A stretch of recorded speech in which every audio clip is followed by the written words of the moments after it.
listening to Mogul Talk with Marah.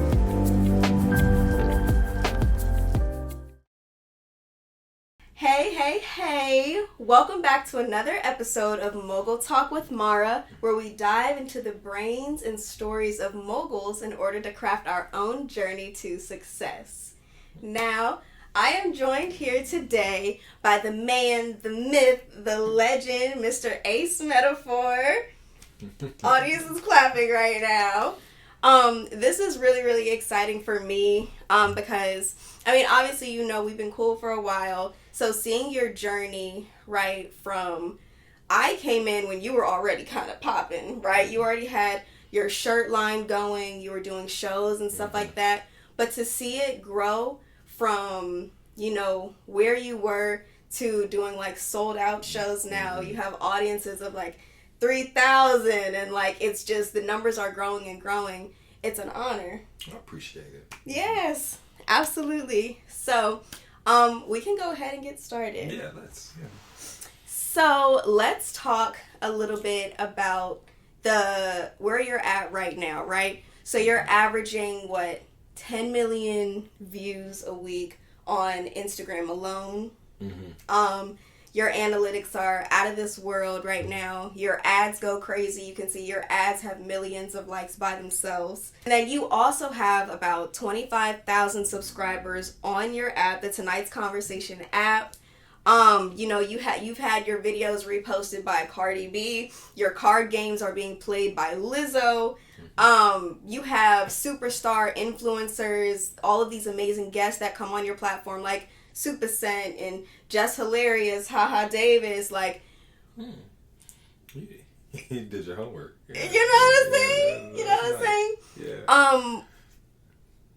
To get to this point that you're at now, obviously it doesn't come without struggle, without story, without, gems. And so I would really love to just dive into like this whole process. Uh-huh. How long has this process taken you? Like, if you could give yourself like a starting point to where you are right now, like how many years deep is this journey? It just depends how you define it. You know what I mean? I think that there's an intentional starting point, but then I think before you get to the intentional starting point, there's always little milestones you can kind of point to that was the catalyst to you being pushed or motivated to go a particular route. I grew up, with a single mother. We grew up in a house of boys, me, my brother, my uncles lived with me for a time. Mm-hmm. And it's interesting because my uncle, who was probably 20 years my senior, and I'm 13, well, he might be like 20, let's say 15. When he would be dating, he would come to me and ask me for dating advice, which was interesting. And I was 12 or 13. And so you knew what you was talking about at 12, 13? He would always say, because he was really big in the scriptures, he would say, out of the mouth of babes, the truth speaks, or something like that. Mm-hmm. So he would always come and ask me. Even when I think about in school, whenever I would get in a conflict, I would talk my way out of fighting. You know what I'm saying? It was just something that I felt like was a natural gift. And then even entertaining, I used to do talent shows a lot. So from a unintentional standpoint, I look at everything that I do now and think back to this is things that I've been doing all my life. Right. And then it's a gift that I was fortunate enough to tap into. Because, you listen to society, you can't make a living doing this, that, and other. So then you go into different routes. I went to college, I got a degree, I started working in the medical field. But it wasn't really what my talent was. So I would say my journey started very, very young with knowing, with public speaking, with entertainment. But an intentional part of it, I would say probably in 2013. Mm-hmm. Yeah. And what was 2013 when you started doing like poetry shows? Yeah, I started doing poetry shows in 2013. And it was deeper than the poetry shows because when you say, I started doing poetry shows, it minimizes the fact that I started organizing poetry shows. Right. So essentially the same stories, same things that I was doing to promote a poetry show, it's the same things that I'm doing now to promote this podcast tour. Just on a different scale, but it's the same habits, the same strategies, the same dedication, to get 50 people in a room that it takes to get, a few thousand, when you really think about it. Right. So when you think about the fact that, and so at this time, right, where you're starting to first organize like these poetry shows and stuff like that, you were still working at the hospital? I was, yeah. Okay. And so what was that process kind of like? You're having to balance, like, was it a 9 to 5? Essentially, yeah. It was 36 hours, but it was 3 12s a week. So I had 4 days off. The balance was, do the bare minimum work at the job and just kind of moonlight my own pursuits outside of it. But at the time, I didn't really there was no, like, solid... like a larger plan. Yeah, it wasn't a solid, nor anything tangible to say, okay, let me continue to do this because this is something that can replace this job. So having a job was still very necessary to me. Right. So this was more still a hobby in 2023 or 2013, 14, 15. But being able to moonlight was what I needed to do. I would come home and just totally focus on, metaphorically speaking, which is the poetry show. But then at some point, I started saying to myself, Just Mike is a poet. Me, Trip, we went down to one of his poetry shows before in Cleveland. This is probably 2015. And I remember looking at the crowd, because I didn't know who the guy was. And he didn't live in Cleveland. And he had like 200 people in this room. And I was wondering, how did he do that? And I went and looked at his Instagram. And his Instagram said 167,000 followers. And then I started looking at his page. I'm like, okay, I see what he's doing. He's booking hotel rooms. He's traveling, and he's blasting it to his followers. And at the time, I had no followers. So I'm like, I have to get followers. And so I remember I had did a show at Wright State. This same year, 2015. Right. After that. And I was talking to Trib, Jay, and everybody after doing a poetry show at Wright State. And I'm like, we got to start getting online. And I remember the first few attempts. So wait. So getting online, right? Like, walk me through what... 2015, we're already in the age of social media and Instagram. Not like this. Like, right now, people think in terms of content. Like, right now, it's so ingrained that everybody that has a phone knows what the word content means. Right. I want to record some content. That is a verbiage now. 2015, it wasn't like that. If you go back to 2015, people had socials, but it wasn't thinking content. Even the word influencer probably wasn't even born then. Right. You get what I'm saying? So in 2015, it was still in the infancy stage of people actually going and posting things for content and then even having a goal for it. So the reason I remember that is because when I was speaking to people, it was like it just didn't connect, right? It didn't connect. They're looking at you like online, right? And so that's that. If you go back to if you think about 2015, it was a different level. People posted personal stuff, but not necessarily. So people that had a lot of followers were just because their pictures was fire, but not because they were actually entertaining us. And then you think about it, you had other platforms like Vine and something that was short, but it was still like all that stuff was in its infancy. So I remember speaking to him about it, and the first a couple attempts was me just doing poetry and posting it to my page. But then I thought I couldn't do that fast enough. Like, I couldn't write a poem every single day. And so... Was that his formula? Like, writing something new every single day? No. The formula in 2015 was just to go viral once or twice. You go viral once or twice, you can get 50, 60,000 followers back in 2015. Wow. But anywho, so to kind of stick the landing on this talking point, that's when I said I wanted to embrace. It wasn't about me being doing poetry, but it was more so me embracing the poetry side of me. So what I wanted to do was just improv. I wanted to improv lessons and my ideas, and going back to how I would give my uncle advice about relationships, or how I would entertain a crowd. And I wanted to merge the two. I wanted people to be able to watch me and get value, but also feel entertained. I wanted it to feel unique. And I just started posting every single day. And then that is what kind of like what's the catalyst to getting to this point. How long did it take you to get to like 1,000, 2,000, 3,000 views like on a video?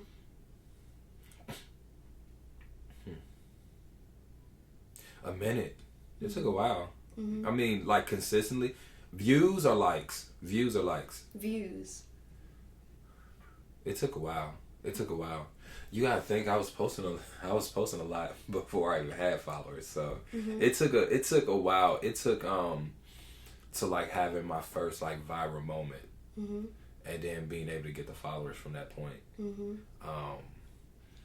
But back then, like even the algorithm wasn't built to make people go viral, right? It was harder to find content. It was harder to like tap in with different creators. Well, yes, in the way in which you do it now, right. But it was different.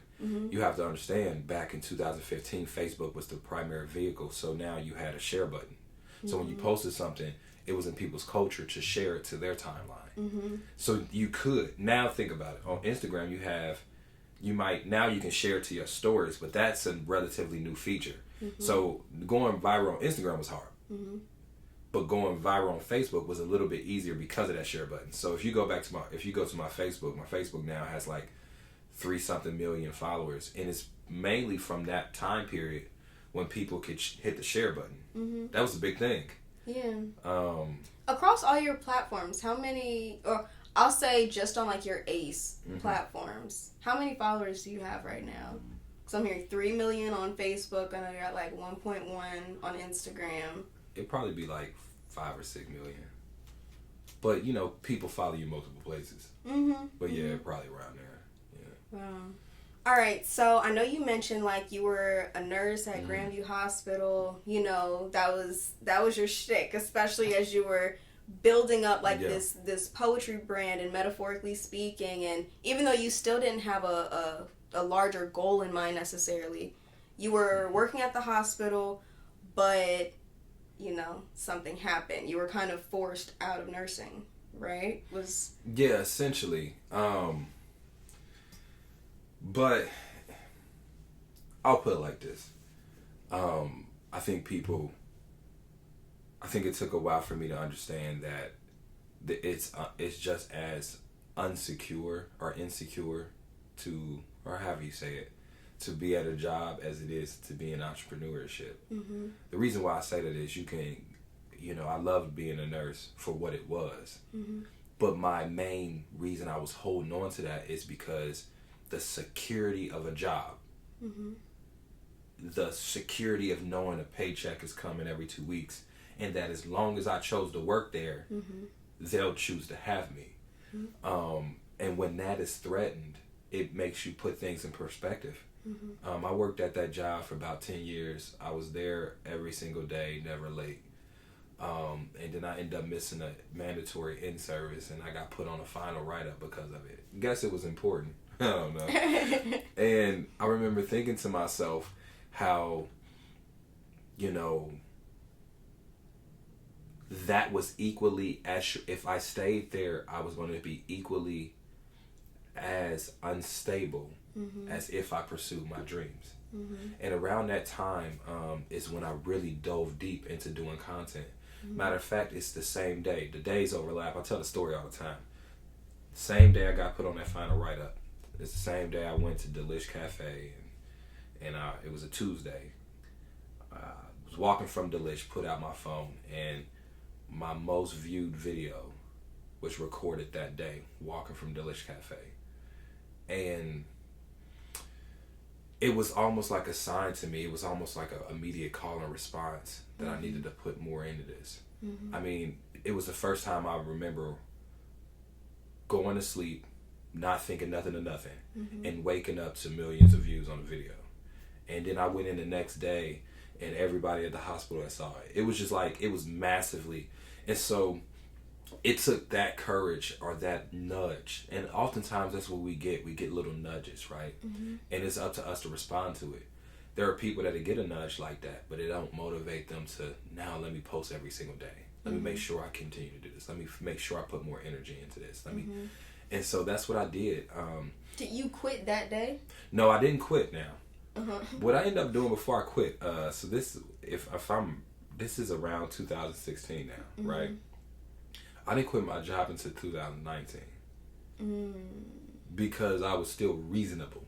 Mm-hmm. The reason why I say that is my job, I had no kids, I had no relationship, I had no obligations. My job was able to fuel my growth in Ace Metaphor. Right. So the money that I was able to make in my job, I was able to now use to fund tours, equipment, merchandising. Mm-hmm. Before I made money, you got to think, it wasn't until maybe 2019 that I actually made money on Ace Metaphor.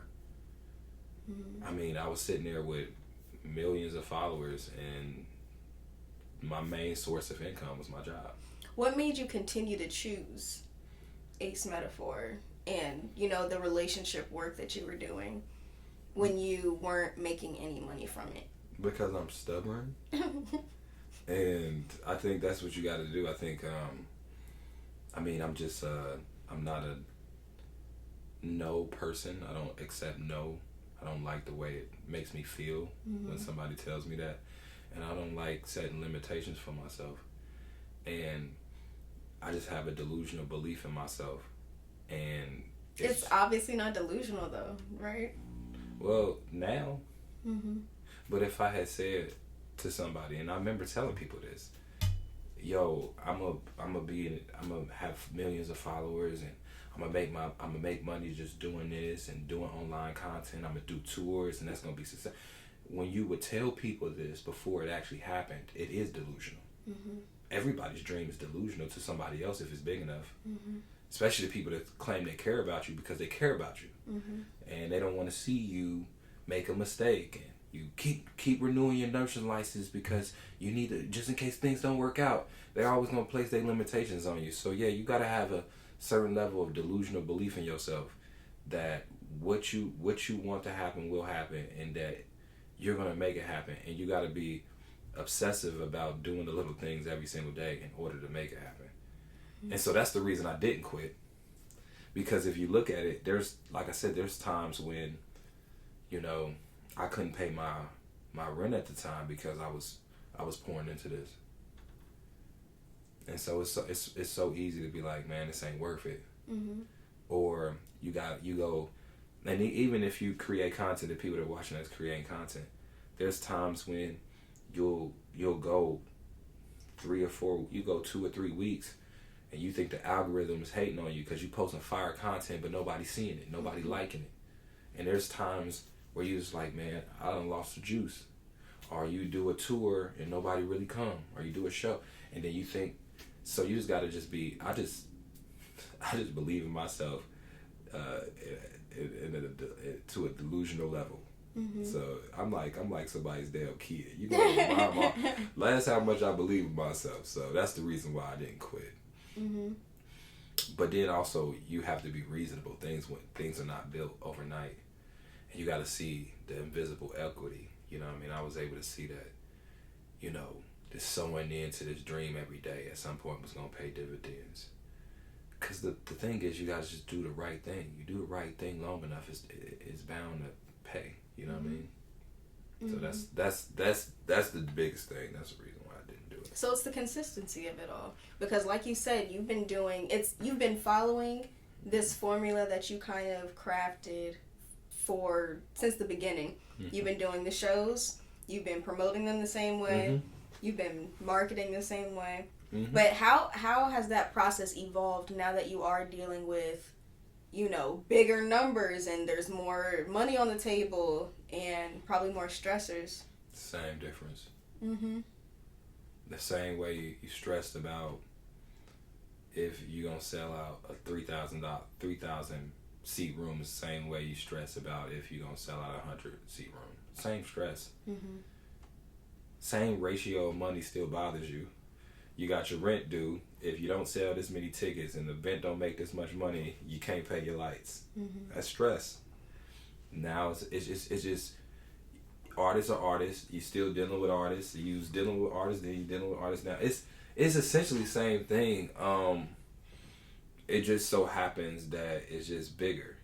So now the invoices are bigger, or the consequences may be a little bigger, but it's essentially the same thing. And I thought about that the other day. Like, I think about stress, and I'm like, man, you know, the stress I deal with now, it's different, but I wouldn't say it's more. You know what I mean? Because being broke is stressful. Being broke is stressful. Yeah. You know, calling the power company to try to beg for an extension so they'll turn your lights off is stressful. Is. You know what I mean? Those are things. Going and putting $6 in your pocket, that's stressful. But $50,000 invoices is also a bit stressful. But same stress. That's what I'm saying. Like, I think we, like, one thing I don't fall victim of is just forgetting that at every level things were equally as important to me. So it's not more important to me now that more people are coming. And I think that's the difference. As you see me now, it's the same way I've always been about smaller shows. Now it just so more people believe in me enough to see why I'm taking it so seriously. But it was the same thing.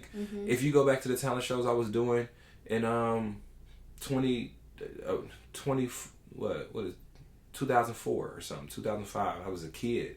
We practicing every day. They ain't understanding why I'm so upset about. We ain't looking sharp. I'm like, man, we ain't going out there. Like, it's the same. But now it just seems like when you get a level of prestige, now people respond to it. Right. But now imagine I'm the same person and it ain't really no results. Now that's why I said now it seems delusional because you're using you still as hard on people. You still as persistent on making sure things are getting done. You're still looking at the small things. You're still trying to improve. And everybody like, why are you taking it so serious? The only difference now is, like I said, people respect the fact that I'm taking it serious because there's a result. Right. But you got to do the things before there's a result. That's why it's the process that's important. I think you had said something about being consistent. I think that word gets thrown around a lot. Yeah. And the reason why people have a different definition of consistency. Consistency to one person may be posting once a week. Consistency might be, I'm going to go and, you know, but what type of consistency do you have? You know what I mean? What type are you able to make the necessary consistent sacrifices in order to get what your dream is? Are you okay with people looking at you sideways because they don't understand the vision?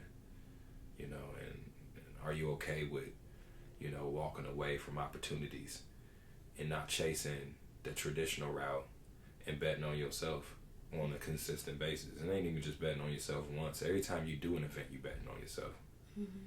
Every time you drop a product, you betting on yourself. Especially when you're using your own money. And I'll just say this, and I just put it this way. I mean, most people don't even believe. They say they believe in themselves, and I be hearing people say that, but they want everybody else to fund their dreams. You know what I'm saying? They want everybody else to put them on, and I ain't did not one interview for real. I ain't chasing. what I mean, you get what I'm saying? No, I know. I ain't went DM not one person put me on your shit. I ain't never. I said, man, forget all that, man. I'm gonna just go. I'm gonna do myself. I'm gonna do this. You know what I mean? I ain't took not $1 from nobody, and so I think. Go ahead. So to speak to that too, right? Because I know, like, one, to be doing this at all is going a non-traditional route, right? But even within this space, which is why, like, I just go back to that, you know, that term, that word of being like a mogul, right? You're innovating in an industry that is growing, right? You're going a non-traditional route even within a non-traditional industry. So looking at, like, your structure, first of all, I mean, you don't have no sponsors. You're not using other people's money, you know, like, that whole thing. You're, you know, these tours, the card games, all of your merch, your app, you know, it's all self-funded. And not to mention, even within, like, the app platform itself, like, so everybody's podcasts are available on, like, Apple, Spotify, you know, make sure y'all go and check me out and subscribe. But, you know, you don't do that. You put all of your content, you allow clips and stuff to be on social media, but all of your products are behind a paywall. Yeah. And that's non-traditional. And it's like, what inspired you to not go the same route as everybody else and put your content in the same places as everybody else? Math. Right. I mean, this is basic math. No, this is, look, here's my thought about that. Like, you said it, this is a non-traditional path. There isn't a standard way to do it. And there's not many people doing it to a certain level to be able to tell you the way you're doing it is wrong. Mm-hmm. You get what I'm saying? Mm-hmm. And so, you know, I was able to look, I mean, there were so many people with influence, like I talked about, influence but not making money, mm-hmm. that I think also looking at the business side of it was important. When wanting to be heard is more important than you getting your business together, this is when you now are putting long form content for free. You're not thinking about the business part of it. And what I mean by that is, my ticket is more expensive than most people's tickets. Mm-hmm. You know what I'm saying? Like most people, there's people with more followers than me, mm-hmm. that's charging half the amount of money that I'm charging for a tour ticket. Mm-hmm. And there's other people that would be like, okay, I'm going to look at that and I'm going to model my ticket price off of what they're doing. Mm-hmm. Just like somebody will see somebody on YouTube and say, okay, they're putting it on there. This is how they're making money off the ad revenue. So I'm going to do. So it's a lot of followers. Mm-hmm. And what I was like is saying, listen, it was just basic math to me. The app, for example. Basic math is if you charge $12 per subscriber, and a lot of people, the few people I knew did an app or a community, mm-hmm. they were doing $4 mm-hmm. or $5. Mm-hmm. That math didn't math to me. Mm-hmm. But I said to myself, I did an even low number. I said, man, if I get 1,000 subscribers at $12 a pop, minus some expenses, that's $10,000 a month. I can live off of that. Do I care about being heard more than I care about paying my bills? Mm-hmm. And so being behind the app, the paywall was saying, you know what? Although I care about people hearing my opinions, I'd rather be able to pay my bills. Mm-hmm. Then I said to myself, because we're getting more into a clippable universe, there is no reason for me to put a long form content anywhere, mm-hmm. unless I just want to be heard. Mm-hmm. But I'm gonna preface this by saying, everybody's journey is different though. Mm-hmm. Everybody's starting point is different, and so I think everybody has to walk their individual path. Just like I said, it's non-traditional, so there's no solid way. But for me, the sponsorship things, I felt like when I tried to do it, I felt like that became a full-time job. Mm-hmm. People, it's not you just go get a sponsor. You don't just be like, oh, let me go get a sponsor. Mm-hmm. So now you're putting energy and resources, and oftentimes waiting to make your dreams happen because you're waiting for somebody to come infuse you in cash instead of saying, you know what? What's my bills? How can I make this much to cover my bills? Mm-hmm. You know what I'm saying? How much does this event cost? Let me just build that into the ticket. Mm-hmm. At some point, I hope sponsors come along. You know what I'm saying? Mm-hmm. But I'm too busy doing me to really be worried about that right now. Right. And the thing I think about is do dope stuff, other people will come. Or do dope things, people will follow. Mm-hmm. The attention will follow. Mm-hmm. The support will follow. Then eventually the sponsors will follow. Mm-hmm. But let me tell you this. I have a lot of flaws. And one of my flaws is collaborating. So if I was a better collaborator, I probably would. But I'm going to tell you this. If I was waiting for that, who knows, we wouldn't be here right now. Mm-hmm. And I mean, but a part of that too, mm-hmm. though, is like like you're saying, like there are a lot of people who will wait on somebody else to make their dreams happen, mm-hmm. wait on somebody else to, give them that push, but it's like when you're thinking of like a mogul mindset, when you're thinking of, how am I going to create my own future, it's very much like the responsibility lies on me. Mm-hmm. The responsibility lies on me, not on what other people have going on. So you're saying like sometimes people just be too worried, man, about. I'm gonna just say this. Man, it's hard to get money out of people. And I just look, there are people that will sponsor to a level to where you can do what you need to do. There are people that have large platforms that may put you on. But that is the exception, not the rule. And what I'm just saying is, if you are waiting for that to happen, you know what I mean, I think that is a mistake.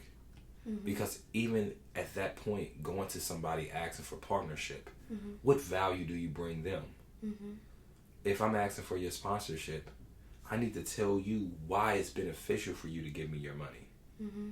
Like, at a point now, I can go to people and say it's beneficial. Mm-hmm. Like, hey, listen, look at all this. Look at all this traffic that you're going to get. Mm-hmm. This is what I want. Mm-hmm. But to be honest, back in the future when I was doing the Future Wife tours, and to be honest, it just wasn't enough to entice somebody. Mm-hmm. And so I think it's about us being realistic about ourselves, or realistic with ourselves, compared to the time we would either have to invest to do it. So my point is, don't not chase it if that's what you want to do. Don't not include that in your package.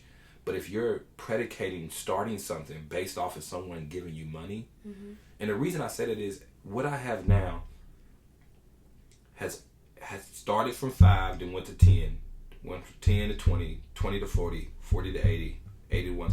That's the process of it. Mm-hmm. And so sometimes, even if you got to dial back, think smaller, and then do a smaller event and perfect that, mm-hmm. and then multiply. Mm-hmm. You know what I mean? And I just think right now, I'm gonna be honest with you, I worry about people in 2023 because it's so easy to compare yourself to what everybody else is doing. You look at a podcast or people that's been doing this shit for 6 or 7 years, got the whole flow, the whole studio, the whole this, whole that, and you minimize your own stuff simply because you still just with a mic and a phone. People do that all the time. No, I'm just saying. People do it all the time because you're comparing yourself to somebody else. And then you think smaller of your stuff, so now you ain't investing in it because it don't look like these people think. Mm-hmm. And people do that. It's like, nah, you in your own lane, running your own race. And as long as you get better than you was yesterday, you continue to do it. You continue to make progress. You do an event, 4 people come this time, make sure 8 come the next time. Then 16. And as long as you keep doing that, for a substantial amount of time, you'll get to where you want to get to. But there's so much discouragement because you're looking at other people. And let me tell you something, it ain't even that many people successful at this. That's the one thing I will say. Mm-hmm. It's not that many people. Mm-hmm. Especially when we look at like the definitions of success and stuff too, because like you said, there's a lot of people with 1 million, 2 million, 3 million followers, but they're really not making no money. Oh yeah, that's the part I was talking about. Yeah. Because and I know when people hear me talk about this, and I think this is something we all have to be more as content creators, we all have to be less shy talking about, is making money doing this. Mm-hmm. This is the new TV. Mm-hmm. This is the new music. People put podcasts on when they ride in the car, when they work out in the gym. People are looking at clips more than they're looking at TV. Yeah. So it's about time for us to say, okay, I'm not going to just... yes, if I'm a commodity, I want to get paid from it. I want to be... Because if you're able to get paid from it, then now you're able to do it full time, and your content is able to be better, and you can deliver more value to people. Mm-hmm. But I think when it comes to this, people... Like, I care about giving advice to people. Mm-hmm. I care about being authentic. But I don't like doing it for free. Yeah. That's it. Mm-hmm. That's it. Like, I like working as a nurse, right? Uh-huh. But I ain't do that for free. True. Your preacher like preaching too. Mm-hmm. He ain't doing that for free. Pass that basket around. My point is, we just got to be more comfortable saying, here's a free sample. This is what Instagram, TikTok, the Reels and all that. Here's a free sample. If you like what you hear, here's how you can get more. Mm-hmm. How you can get more, though, is by paying for it. Mm-hmm. And think about it. If you're a small creator and I say this respectfully, with normal people bills, if you got normal person bills, I just really truly believe that people can replace their day job with just a small community. Mm-hmm. You do not need a whole bunch of bells and whistles. You do not need 24,000 subscribers. If you got a good 600 people that rock with you, and they all paying $10 a month, that's $6,000. You know what I'm saying? That's $6,000. Mm-hmm. You create a little journal or something like that. A few people buy it. Now you're able to now really be on this thing doing it. Mm-hmm. So mm-hmm. When we look at then, like, you know, your formula, and I know you know, we talked about like consistency and like the kinds of consistency, right? If we're looking at like the content itself, how do you keep it, like, especially as, you know, your business is growing so quickly, the Tonight's Conversation platform, like, how do you keep it from getting boring, or how do you keep it from getting stale, or, you know, repeating topics even, or like what, like, how do you continue to provide value to people?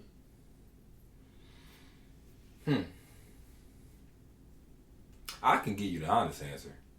I done talked about the same shit for 10 years, and people still like the video when I say the same thing over and over again, mm-hmm. once a month. Mm-hmm. The reason being is, like, I think it's organic. I think people follow your growth as a person. If you grow as a person, then your content will evolve, obviously. I mean, there's always different things that you can do, you know, changing the different teammates, changing the way you do the question. But I'm telling you, there's the same 10 questions people ask every day. Mm-hmm. But what I think more so is, same Bible, but people still read it. Mm-hmm. Football, same game, people still watch it. Mm-hmm. Same team. And so I don't think so much on trying to reinvent or trying not to get stale. It's just more knowing that, okay, there are people that need reminders. Mm-hmm. There are people that just like to watch your growth as a person inside. It's just people that are actually just fans of you. Mm-hmm. But then also, there are new people that need to hear it. Mm-hmm. You have matured past this point where my content is valuable to you. But it's another person or another 2 people that need that. Mm-hmm. I like being in my lane.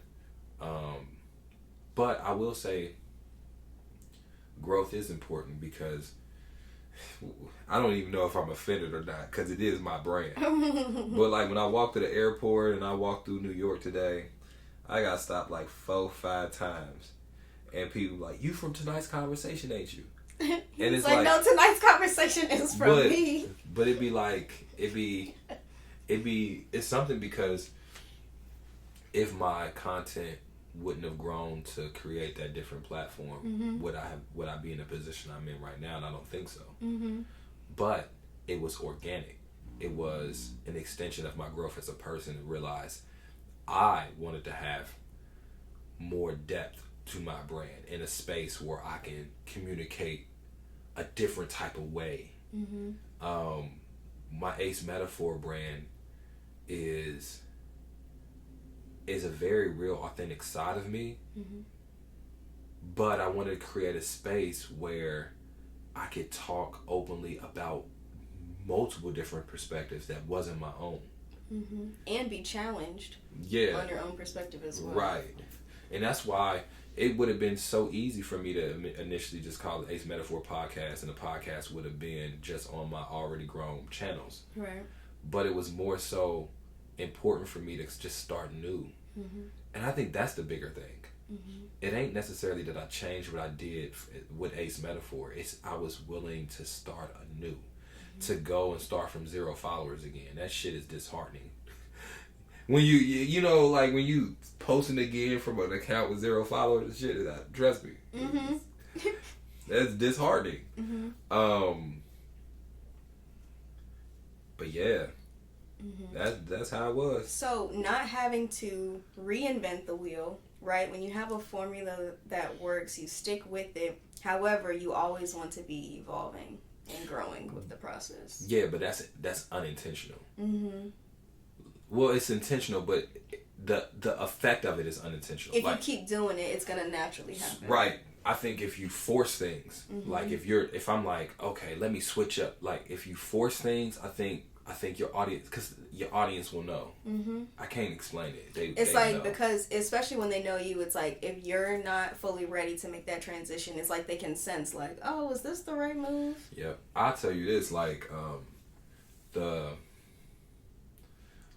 I say if somebody just watched my clips, my Ace Metaphor clips, you would get just the clips I posted as real. You would literally just get.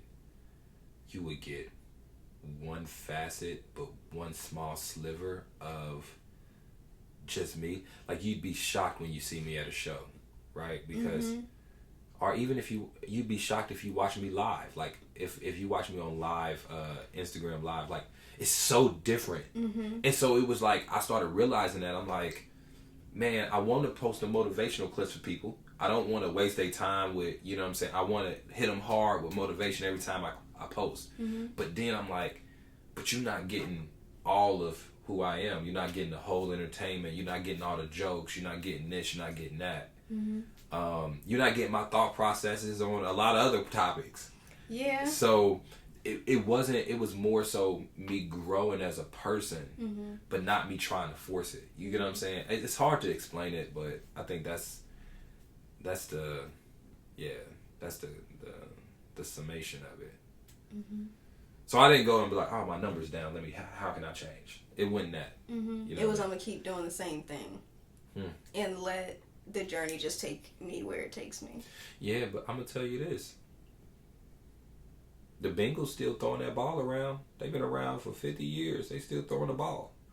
The Chicago Bulls still dribbling the ball. They've been around. I mean, dribbling the same ball, putting in the same hoop, just different players, same game. I think that's. I'm gonna be honest with people. This whole need to switch up your stuff, I don't get it.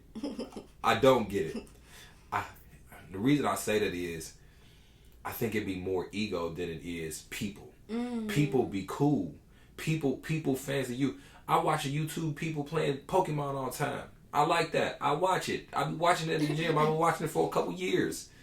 If that dude go change up and start playing Kirby online, I'm not gonna watch it. I want to watch him play Pokemon. Right. So I don't even think our fans want us to do that. Now, do they want us to grow? Yes. Yeah.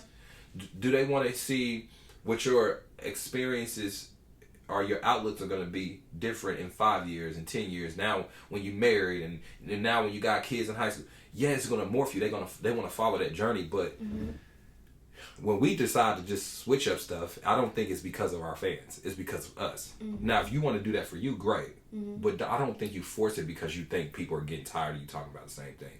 Because I will tell you one day, I talk about the same shit every day, and they still watch.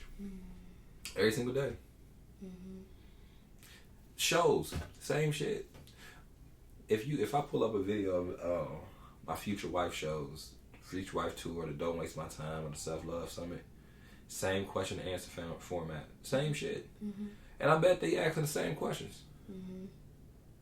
That's what I'm saying. It's more, your content might not be that bad. It might just be the execution. It's everything around what you're talking about. Okay. So when you think about, right, if I know we're talking about like this continuation of growth versus, reinventing the wheel. When you think of the future of tonight's conversation and what you want to do with the brand and how you want to continue to impact people, what kind of like projects do you see coming to the surface? Obviously tours, but reality TV. Okay. Around the tours, I would like to see that. So reality TV surrounding the tour specifically. Yeah. Okay. Yeah, that's. But the way I think of things is how can I do the same? How can I do the same thing? But be more optimum or optimize it more. So like, if I'm already touring, and we already have camera crews, why not just have an additional or have them film us all the time? I already have editors. I already have people to do stories. I already have all that different jazz. I already have the interesting characters, which is our castmates. already have the platform.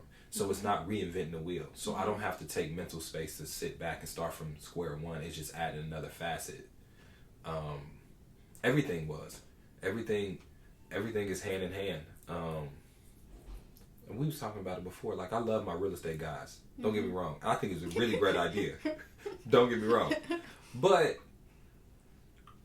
everything I've added fits inside a natural ecosystem that works well with each other. You see a tour ad to come buy a tour ticket, but the tour ad is a video that went viral that's a reel of tonight's conversation. So even if you don't buy the tour ticket, you are now being more aware of who tonight's conversation is. You know how many times I see people go on tour and are spending thousands of dollars to get people to buy tour tickets, but it's just a flyer that doesn't give anybody more affinity to you. It doesn't create new fans in that city. It's just speaking to the old ones you have. If you look at our ads, it's content. It's me spreading something I already know is hot. So it works well with one another, because then even if you don't buy a tour ticket, maybe now when you see the app ad, you download the app ad. So on and so forth. So anything I add and I do, it's one hand's got to feed another. And that's why I'm saying, my friends, if y'all watching, I would probably say I spend maybe an hour a day on content. Maybe. And the rest of the 15 hours is on strategizing the content. And I think what's interesting about that too is so many people, that's what people know you for, is the content and being on the mic and having opinions, but people don't understand like the genius that's really happening. Do you think that? I do think that the genius that's happening, behind all of this content, it's the strategy that's building the brand. It's the business development. It's the marketing. And it's like you're wearing all of these hats in order to make this brand come to life.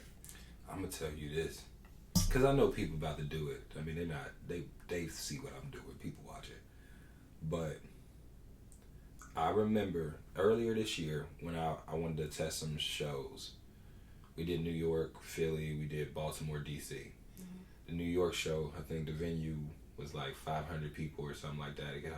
But I didn't even plan to bring the cameras, because I was like, at the time, I'm like, man, let's just do these shows and whatever. I bought the cameras, and I said to myself, once I watched one of the episodes, the natural pivot happened. If you go to tonight's conversation, our page now, you would be hard pressed to see an uncut clip. Like we're in studio. Which is, yeah. Not because we don't have them, not because I don't think it's fire. And so just so you guys are aware, right, there are like different kinds of series on the app. So there is the uncut, which is in studio filming, and then there's live and uncut, which are the tours. Yep. So the live and uncut, because what I said to myself, I said, every time I post a clip from live and uncut, it serves multiple purposes. Not only is it fire because you get the advice, but you get the immediate confirmation from a crowd, almost like a sitcom. When we watch a sitcom, you hear laughter, you subconsciously think, I'm going to laugh. You got that immediate confirmation. So that made the clip better.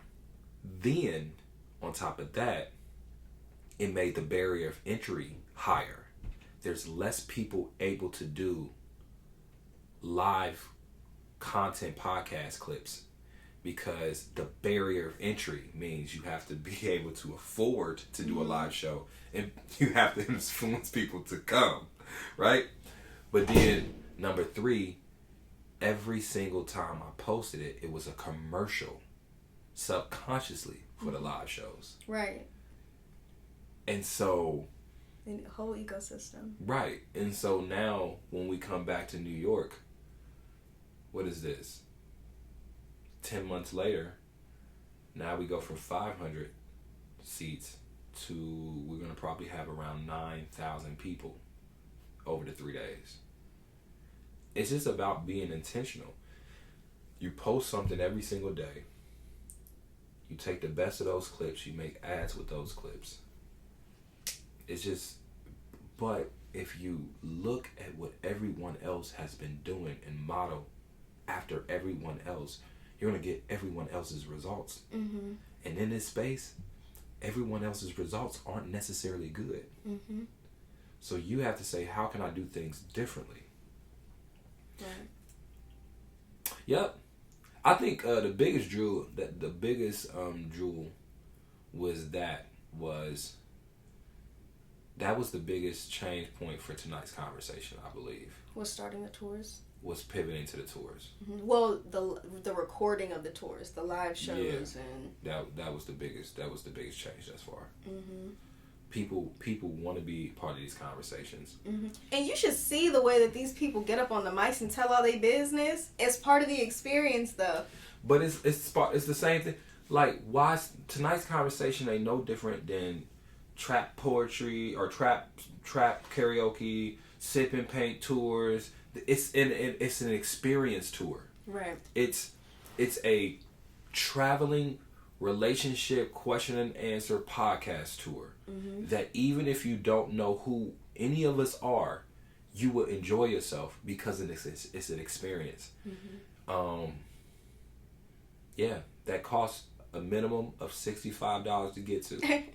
And that's my point. My point is, you got two different trains of thoughts. Mm-hmm. My train of thought has always been, how can I convince people to pay the amount I feel like something is worth? There's too many people and this is over just money, just period. There's too many people that discount themselves because they want more people to participate. Mm-hmm. And so what you end up doing is you discount yourself and you watering yourself down because now you can't even give the experience you want. Mm-hmm. My thing was always, this is what I feel like it's worth. What work do I have to do to convince people that it's also worth that at a level to where we can actually be profitable? When you really think about it, the way I'm doing it makes complete sense. That's why I don't think it's not even like you got to be genius to figure it out. Right. It's just you got to be willing to look in a place that no one else is looking. Mm-hmm. And be confident enough to pursue it. And good. Okay, let me say this. The part that's been missing from this whole conversation is you really just got to be good. I'm assuming you're good at what you're doing. All right. I think that. All right. That piece of information, that gotta be said. You actually gotta be good at what you're doing. You gotta be dope as fuck. But that's the part. And have people around you that'll tell you the truth about yourself. I think that's the biggest part. Mm-hmm. Yeah, you gotta be good at it. But, I hang around so many dope people that I don't think to mention that part because everybody be kind of dope. Mm-hmm. And then all you gotta do is worry about the business stuff. But I always say it's kind of hard to be dope at this without, you gotta get your 5,000 hours in. Mm-hmm. I don't care whether you're doing business talk, relationship talk, comedian. You gotta do it all the time. All the time is how you do it. I think about even some of the jokes I tell on stage. Mm-hmm. I don't get my book out and write, you know what I'm saying? But none of them shit, I mean, some of them be new, but most of them literally be from just hours of being on live and knowing this topic is this joke and this joke and that joke and that joke. Mm-hmm. Just being on live. My responses, my zingers, it's just hours of doing question and answer sessions on live. And you just have it. And now it's more second nature. That way, and before this tour, I literally can do the show, perform the show, run the show, set up the show, break down the show, do all the emails, all that in one. Because once the show starts, it's so autopilot for me that was the last thing I worried about. Mm-hmm. Performing was the last thing. And I still feel like it's still kind of that way. Honestly, I feel like you still do a lot when you're looking at like the marketing of the marketing of things, and worried about like the production and the venues and all that kind of stuff. And then when it comes to show day, you're like, what topic do I want to talk about tonight? Well, that's what I'm saying. When you get proficient at what you're doing, though, now it frees you up to focus on other things. Mm-hmm. So, like in the beginning, if you guys are now getting your 5,000 hours in, yes, you're gonna have to focus on topics and educating yourself and being able to catch people's attention and all that different jazz. Once you get that past it, and you're good, it becomes the easy part. And then that's the easy part, and then you spend the rest of the time focusing on everything else. But which goes back to the 1 hour of content, and the other 13 hours are all of the marketing and strategy and all that stuff. But I'll leave our, because I just want to leave our guests with this conversation or this thought process. And it's something we talked about earlier. Your own lane. One of my better friends, one of his slogans was "Stay in your own lane, won't be no traffic."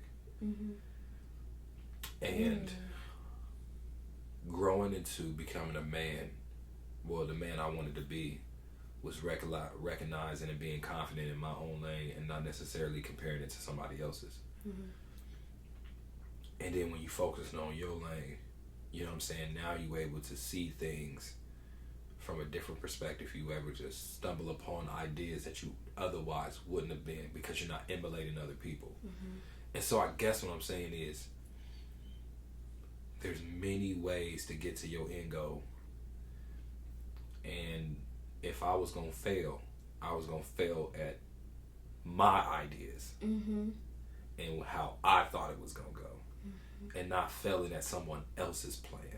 And so that, I think that's the thing about finding your own lane and how you want to do it. Because I guarantee you, and it's already happening. It's already happening. I just was there a little bit before everybody else. I guarantee you, everybody now is having their own communities now online. Now it's Patreon. Now more people sending them Patreon because an app is more of an investment. But now people like, all right, we can't put all our free stuff on YouTube. Let's have a paywall. Now people that never had clips from they pods, now they doing it like, but. And we see the tours popping up. Yeah, too. But like, and so I guess my point is, you can be a trendsetter in this, but at the very least, don't be afraid to challenge the norms, especially when there's none set for podcasters. And I love the idea of advertisement money, but I do not believe that people that really want to listen to your stuff would mind paying $5 a month and $10 a month. And here's my thing, and this is the part that's going to offend some people, and I hope it offends you to actually be caught in action. If you feel like people would, maybe your shit ain't that dope. So maybe you got to get doper. No, I'm being honest. I'm being honest.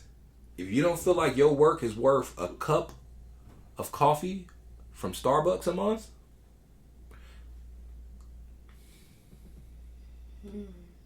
that's what that. But no, I'm saying, you hear me? I hear you. And, no, that's real. And just like I said about the $65 ticket, you can do two things. You can discount yourself, make it free so you can get more listeners, or you can just make your shit dope enough to where people feel like paying that $7 a month. And I'll tell you,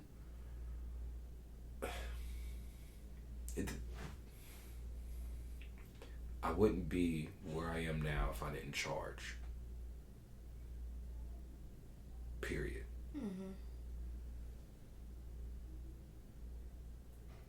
I never did free shit. Never. You know it. You be trying to book me for some of the stuff. I'd be like, how much do it pay? Right.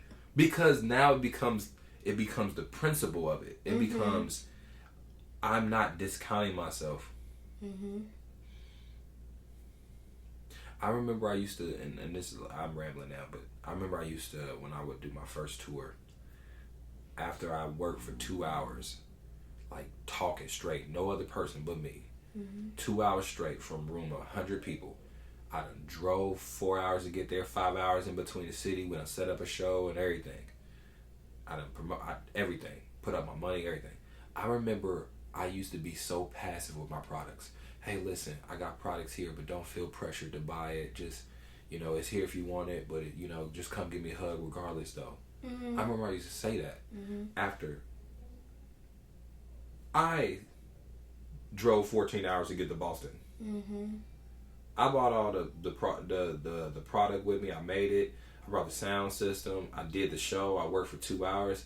And now I'm shy about pitching the products I created because I don't want them to feel pressured to buy it when I don't work this hard. But that's our mindsets. It's like we do that. And I'm like, now, listen, you see me at the show. All right, make sure you get your merch. Hey, we got merch over here. Make sure, hey, listen. Buy this merch. It's in the emails too. Like, plan on patronizing our tables and our merch. Hey, buy this merch. And I think that's the attitude that we have to have. Small community, even if it's an extra $2,000 a month, $1,000 a month, then now that's a new camera you can buy 1 month. It's a new mic you can buy another month. It's now you might be able to get a little editor. You know what I'm saying? It's fine. The cheap one, you know what I'm saying? And then now, or you might even have an advertisement budget. Now you got $200 a month you can just do on ads. And then now it all goes in part of that process. Thank you. Woo! Man, and so my last question was going to be like, what are some final words that you could leave for like budding moguls? But I mean, the answers are just... they're throughout this entire interview. So I just want to say thank you so much. I mean, of course, I just have like a ton more questions, but maybe a part 2 in the future or something. Yeah. Thank all of you so much for joining us for this episode of Mogul Talk with Ace today. Thank you so much for being on my platform. Hopefully, in a couple years, it'll give, tonight's conversation numbers. So thank you guys so much for watching Mogul Talk with Marah, where we dive into the brains and stories of moguls in order to craft our own journeys to success. Make sure you guys like, subscribe, follow us, do all the good things. Check out tonight's conversation. And yeah, I'll see you guys next time. Bye! Peace.